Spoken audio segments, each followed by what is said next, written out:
Hello everybody, welcome back to the Turing test. However, I don't wish to be heavy-handed. The severity of your actions here are immense. Selfish action could create an extinction event. Do you understand? Ava? I get it. Okay. Alright, let's see. What will this bonus do? Can I put it here so the door doesn't close? Ah, I can't put it here so there. Ooh. Okay. Oh, this is it. Okay. Thinking outside of the box.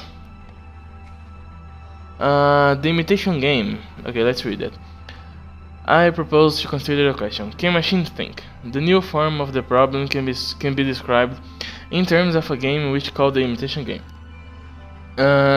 It is played with three people: a man A, a woman B, and an interrogator C, who may be of either sex. The interrogator stays in a room apart from the other two. The object of the game for the interrogator is to determine which of the other two is the man and which is the woman. He knows them by labels X and Y, and at the end of the game, he says either X is A and Y is B, or X is B and Y is A. The interrogator is allowed to put questions to A and B. We now ask the question: what will happen when a machine takes part of the A in this game? Will the interrogator decide wrongly as often when the game is played like this as he does when the game is played between a man and a woman? This question replaces original Can machines think? Okay, so machine is A, so there is no man, only a woman and a machine. The question and answer method seems to be suitable for introducing almost any of the fields of human endeavor that we wish to include. We do not wish to penalize the machine for its inability to shine in beauty competitions, nor to penalize a man for losing in a race game against an airplane. The conditions of our game make these disabilities irrelevant. The witnesses can brag, if they consider it advisable, as much as they please about their charm, strength, or heroism, but the interrogator cannot demand practical demonstrations. Okay. The game may perhaps be criticized on the ground that the odds are weighted too heavily against the machine. If the man were to try and pretend to be the machine, he would clearly make a very poor showing. He would be given away at once by slowness and inaccuracy in arithmetics. May not machines carry out something which ought to be described as thinking, but is very different from what a man does? This objection is a very strong one, but at least we can say that if nevertheless a machine can be constructed to play the imitation game satisfactorily. Okay.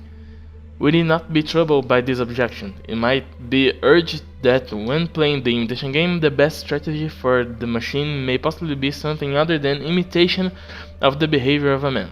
This may be, but I think it's unlikely that there is any great effect of this kind. In any case, there is no intention to investigate here the theory of the game, and it will be assumed that the best strategy is to try to provide answers that would naturally be given by a man. Excerpts from Computing Machine Intelligence, Alan Turing. What's here? And the Lord God formed man of the dusts of the ground, and breathed into his nostrils the breath of life, and man became a living soul. Oh, more papers. A lot more reading. I now proceed to consider opinions opposed to my own. The theological objection thinking is a function of man's immortal soul. God has given an immortal soul to every man and woman, but not to any other animal or machines. Hence, no animal or machine can think. The heads in the sand objection. The consequences of machines thinking would be too dreadful. Let us hope and believe that they cannot do so. The mathematical objection. There are a number of results of mathematical logic which can be used to show that there are limitations to the power of discrete state machines. The best known for this result is known as Gödel's theorem, 1931, and shows that in any sufficiently powerful logical system, statements can be formulated which can neither be proved nor disproved within the system, unless possibly the system itself is inconsistent. The argument from consciousness. This argument is very well expressed in Professor Jefferson's Lister oration for 1949, from which I quote, "Not until a machine can write a sonnet or compose a concreto because of thoughts and emotions felt, and not by the chance fall of symbols, could we agree that the machine equals brain that a machine equals brain, that is, not only write it but know that it had written it.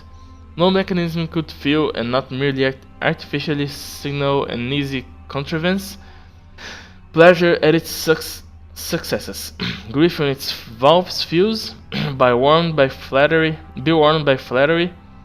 be made miserable by mistakes, be charmed by sex, be angry or depressed when he cannot get what he wants."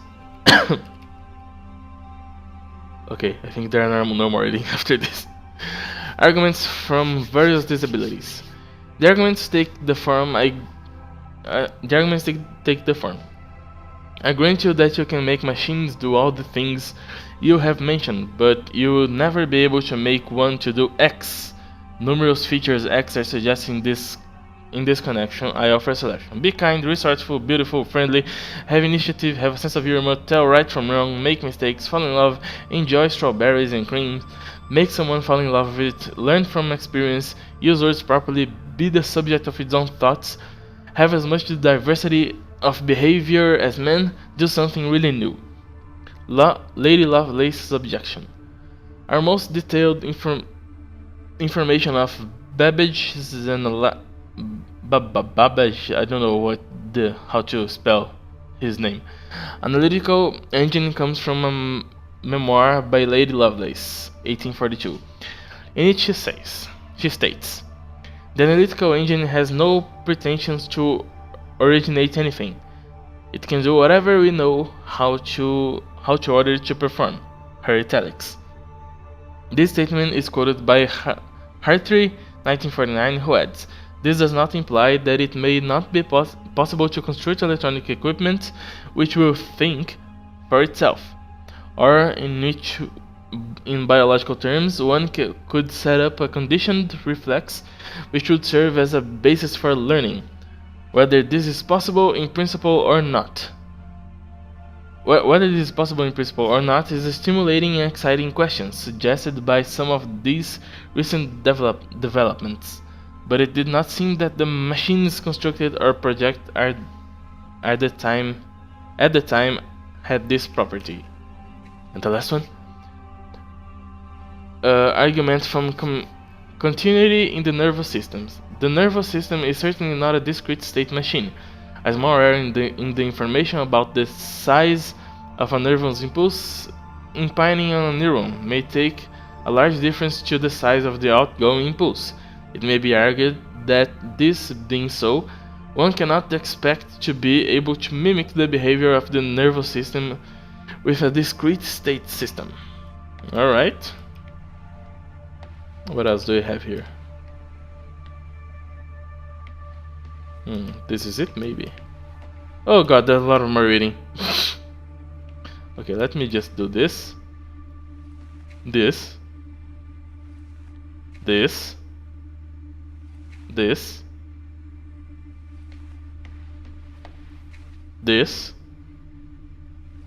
And this. Okay, so now you can read it by yourself. I made it the right way. Okay, I did it. Now you can read it by yourselves. You can pause the video and read it. I may do it in the in the editing, but I'm not going to do that now because I'll stay here for the rest of the day. Okay, so, well, this episode was a lot of reading.